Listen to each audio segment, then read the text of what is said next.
Hello everyone, we will tackle about Lesson 9, Theories of Global Stratification. Global stratification refers to the hierarchical arrangement of individuals and groups in societies around the world. Global stratification, it refers to the unequal distribution among nations. There are two theories of global stratification. First is modernization theory and second is dependency theory. Modernization theory. Wealthy nations became wealthy because early on they were able to develop the necessary beliefs, values, and practices for trade, industrialization, and rapid economic growth to occur. Poor nations remained poor because they failed to develop these beliefs, values, and practices. Instead, they continued to follow traditional beliefs and practices that stymied industrial development and modernization. Modernization in sociology, the transformation of a traditional, rural, agrarian society to a secular, urban, industrial society. It is by undergoing the comprehensive transformation of industrialization that societies become modern. Modernization is a continuous and open-ended process. Perhaps the most crippling weakness of this modernization theory is it is oversimplified view of social change. Human nature has a propensity to resist change in favor of status. Change resisted because it brings in elements of uncertainty. Now, I am going to report dependency theory. What is dependency theory? Dependency theory is all about the country that is being held by a system to the develop and by examining the patterns of interaction among a nation. According to my research, they are different kind of state in the dependency theory.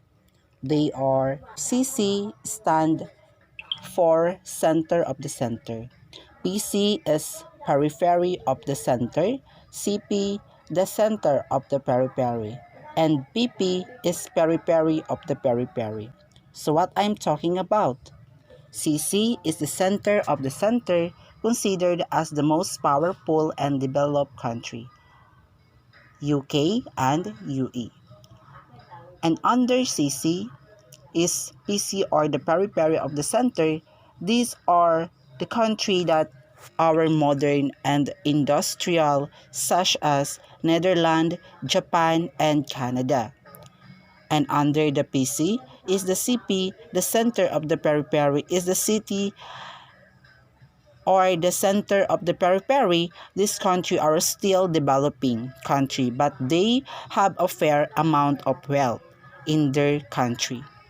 Under CP such as Brazil and Africa, and the last is the PP or the periphery of the periphery. This is the poorest country and they have criticality in developing. Such country are Cambodia, Zambia, and El Salvador.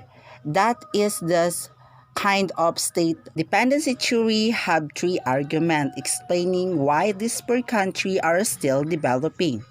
Dependency theory argue that there's international division of labor between of this country. According to Kian Lim 2017, international division of labor refers to a conception of the economic production as a strategically transnational and intrinsically interdependent, as thereby power of the different country.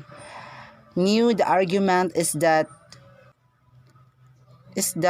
countries dominate the periphery country in terms of industry and technology. Meanwhile, the country and the periphery are characterized by resource structures, economy, agricultural productions, and also providing slave labor. As the result, the structure of the one economy is one which periphery of the center sends service to economy interests of the poor country. The center of the periphery sends to poor center of the periphery, and periphery of the center, and lastly, the periphery of the periphery sends all the different kind of states. Second argument of the dependency theory, and other one is class distinction.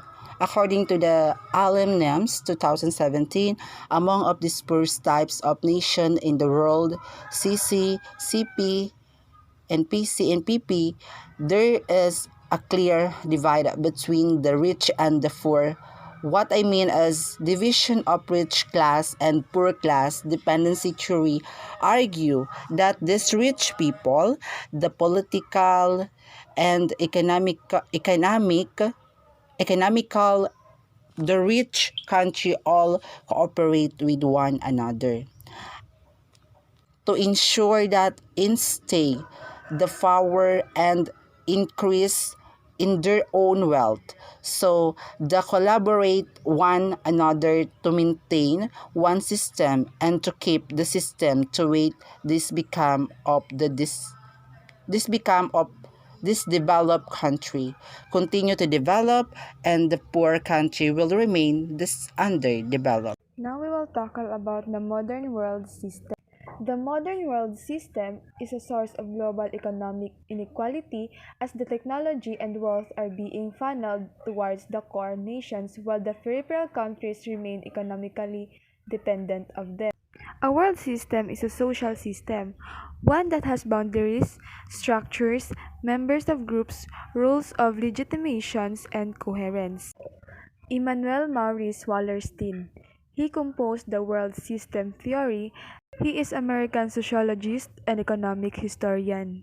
The world system is arranged according to influence, the core, semi-periphery, and periphery. First is the core. Core is the strongest and powerful nations. Technology advanced nation produce capital-intensive products and export it to the semi-periphery and periphery nations. Example of this is USA, Canada, and Japan. Second is the semi-periphery.